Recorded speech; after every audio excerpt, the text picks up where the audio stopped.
Selamat datang di Katekese Katolik, di mana kita akan bersama-sama belajar mengenai berbagai aspek iman kita, iman Katolik.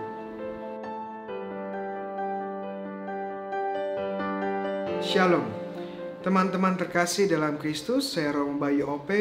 Selamat datang kembali di program Katekese Katolik yang dibawakan oleh Aquinas Center for Theology and Spirituality dan juga oleh Faithline. Pada seri katekese kali ini kita akan bersama-sama belajar dan berdiskusi tentang kisah sengsara, wafat, dan kebangkitan, serta kenaikan Yesus ke surga, terutama berdasarkan Injil Matius, Injil pada tahun liturgi A. Setelah episode lalu kita bersama-sama membahas tentang kata-kata terakhir Yesus di salib dan juga bagaimana Yesus memenuhi nubuat Nabi Yesaya. Kita pada kesempatan ini akan mendalami topik selanjutnya dari kisah sengsara Yesus yang menurut Injil Matius, yakni tentang kematian atau wafat Yesus dan juga bagaimana Yesus dimakamkan. Tentang wafatnya Yesus. Saat Yesus wafat, ada 3 hal yang terjadi. Pertama, tabir di bait Allah terbelah. Kedua, terjadi gempa. Dan ketiga, banyak orang kudus yang juga ikut bangkit dan kembali ke Yerusalem. Kita bisa lihat ketiga hal ini berdasarkan Matius 27 dari ayat 52 sampai 53. Nah, mari kita lihat lebih rinci kejadian-kejadian ini. Pertama, tabir di bait Allah yang terbelah. Tabir ini adalah sebuah tirai besar yang memisahkan bagian yang paling suci atau bagian Maha Kudus dari bait Allah dengan bagian-bagian lainnya. Bait Allah sendiri adalah sebuah pusat peribadatan bangsa Israel, di mana kurban setiap harinya dipersembahkan. Di tengah bait Allah ini ada sebuah bagian yang dianggap paling suci, paling kudus, yang disebut dalam bahasa Inggris sebagai Holy of Holies, atau dalam bahasa Ibrani kita sebut sebagai Kodesh HaKodashim. Ruangan ini sendiri menjadi sangat kudus karena ruangan ini menjadi tempat bersemayamnya sebuah benda yang sangat penting. Benda ini disebut sebagai tabut perjanjian, benda paling kudus bagi bangsa Israel. Tabut perjanjian sendiri membawa 3 hal sangat sakral di dalamnya. Ada loh batu yang diberikan Allah kepada Musa di Gunung Sinai, juga ada tongkat Harun, dan juga ada roti mana yang turun dari langit saat bangsa Israel masih berada di padang gurun.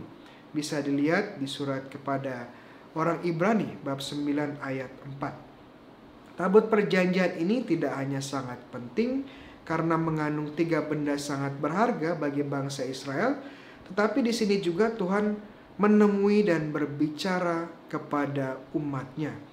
Dari kitab Keluaran bab 25 ayat 22. Sayangnya saat tentara Babel menyerang dan menaklukkan kota Yerusalem di tahun 587 sebelum Masehi, bait Allah terbakar dan tabut perjanjian hilang. Saat bait Allah dibangun kembali, ruangan yang Maha Kudus tetap menjadi bagian yang paling penting, namun tanpa tabut perjanjian. Tempat yang Maha Kudus ini tetap menjadi simbol kehadiran Allah di tengah-tengah bangsa Israel.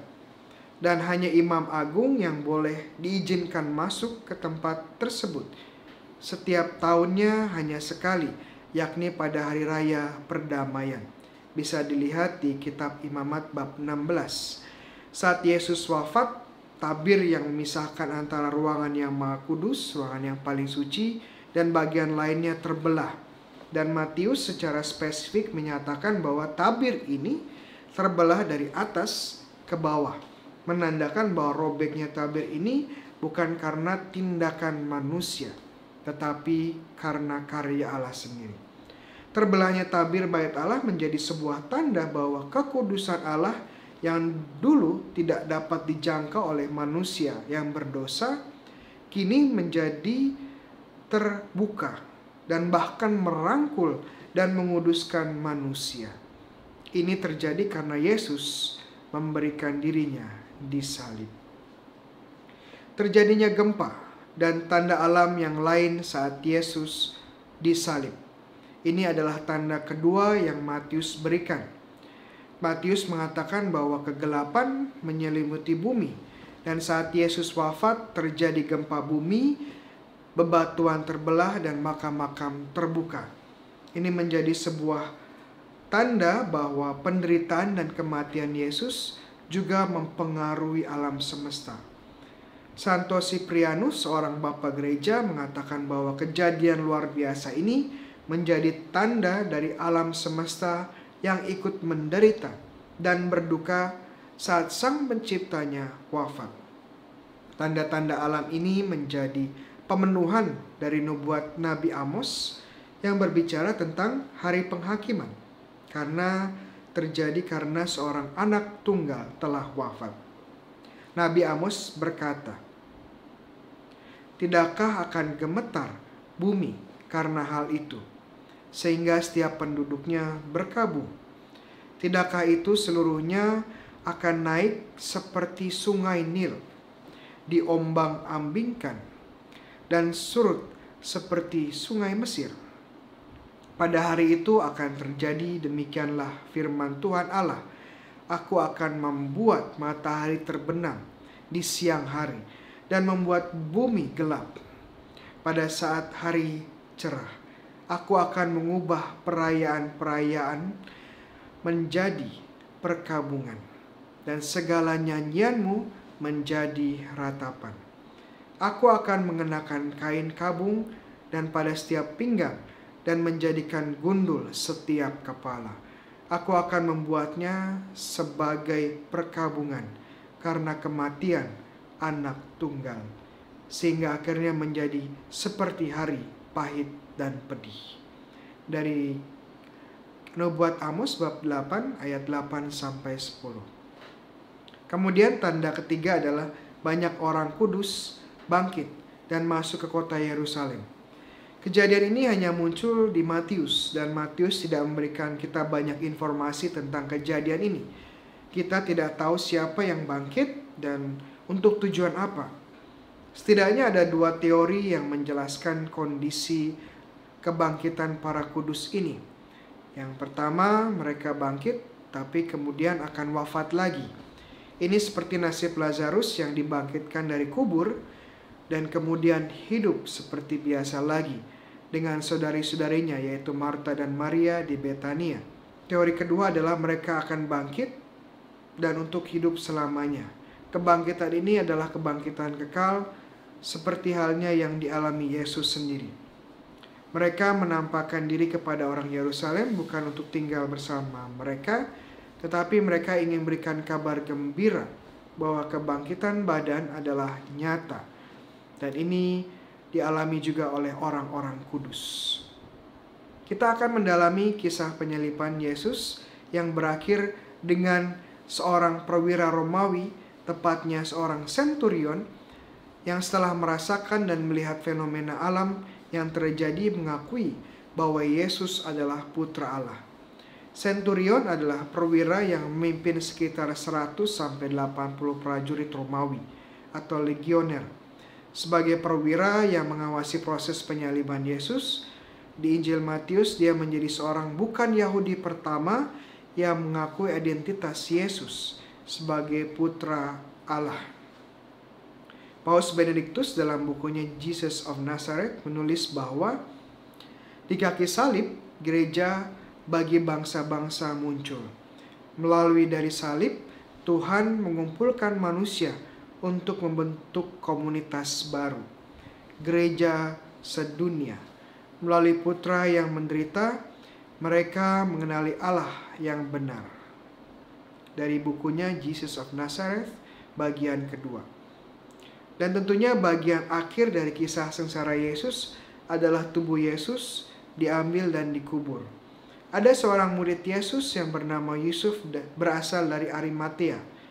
Kita tidak tahu dengan pasti di manakah kota Arimatea ini. Tetapi beberapa ahli mengatakan bahwa Arimatea tidak lain adalah kota Rama, sebelah utara Yerusalem, tempat Nabi Samuel wafat dan dimakamkan. Bisa dibaca di 1 Samuel bab 25 ayat 1. Selain itu dari Injil Markus bab 15 ayat 43, Yusuf juga merupakan anggota Sanhedrin yang dihormati. Mungkin karena status yang dihormati inilah Yusuf dapat memohon tubuh Yesus kepada Pilatus tanpa kesulitan berarti. Dan sebagai orang yang mampu, dia bisa mempersiapkan sebuah makam baru yang tidak jauh dari kota Yerusalem.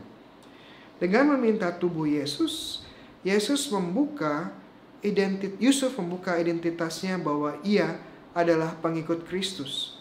Dan dengan ini mungkin dia akan kehilangan posisinya sebagai anggota Sanhedrin. Saat persidangan Yesus di hadapan Sanhedrin, Yusuf tidak bisa berbuat banyak. Tetapi saat Yesus wafat, dia mampu memberikan tanda penghormatan dan kasih terakhirnya dengan menyediakan pemakaman yang layak bagi Yesus. Yusuf sendiri menyadari bahwa Yesus disalib dan wafat pada hari Jumat, hari persiapan Sabat. Dan sebagai orang Yahudi yang baik dan taat, Yusuf mengerti bahwa hukum Taurat melarang jenazah seseorang yang dihukum mati secara khusus dengan cara digantung di atas kayu atau di atas pohon untuk tidak berada di pohon semalam-malaman. Jenazahnya harus segera dikuburkan. Ini berdasarkan Kitab Ulangan bab 21 ayat 23. Karena bagi bangsa Yahudi, hari yang baru dimulai saat matahari terbenam dan bukan saat jam 12 malam. Yusuf sendiri menyadari bahwa dia tidak punya banyak waktu untuk mengubur Yesus yang wafat sekitar pukul 3 sore. Dia hanya memiliki kurang lebih 3 jam sebelum Sabat dimulai. Dan upacara penguburan pun tidak berlangsung dengan penuh keagungan, tapi sederhana. Sehingga ini dilaksanakan dengan cepat.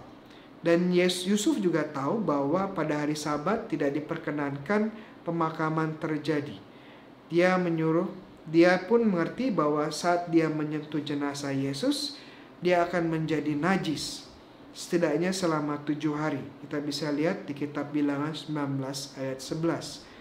Tetapi karena kasihnya yang begitu besar kepada Yesus, Yusuf tidak hanya membahayakan posisinya sebagai anggota Sanhedrin, tapi juga tidak merayakan peribadatan dan perayaan Paskah Yahudi karena dia menjadi najis saat dia menyentuh Yesus. Perlu dimengerti dalam konteks agama Yahudi, najis itu sendiri bukan dosa, tetapi sebuah kondisi yang membuat seseorang tidak layak mengikuti peribadatan dan upacara-upacara keagamaan. Bagian terakhir dari penguburan Yesus adalah para imam kepala meminta kepada Pilatus untuk mengirim tentara Romawi untuk menjaga makam Yesus. Hal ini disebabkan karena mereka takut bahwa tubuh Yesus akan dicuri oleh para murid-muridnya. Walaupun sudah berkonspirasi untuk menghabisi Yesus, ketakutan mereka tidak lenyap dan bahkan semakin menjadi-jadi.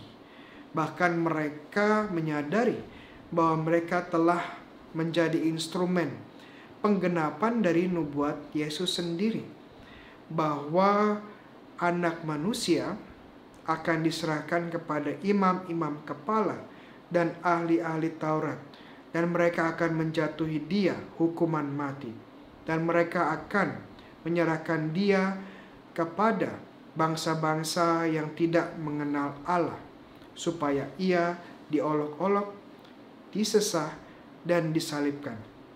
Dan pada hari ketiga, ia akan dibangkitkan. Matius bab 20 ayat 18-19. Menyadari hal ini, mereka takut jika nubuat ini menjadi kenyataan. Mereka memastikan bahwa Yesus tetap berada di kubur. Ironisnya, para serdadu ini kemudian akan menjadi saksi kebangkitan Yesus. Yesus sudah dikubur dan kita akan bersama-sama menantikan bagaimana Yesus akan bangkit dan mengalahkan maut. Saksikan episode berikutnya yang akan membahas tentang kebangkitan Yesus menurut Injil Matius. Demikian sahabat-sahabat terkasih katekese Katolik kita untuk kisah sengsara Yesus episode kelima dan episode terakhir untuk kisah sengsara menurut Injil Matius ini. Untuk teman-teman yang memiliki saran dan juga pertanyaan, bisa langsung ditulis di bagian komen di bawah.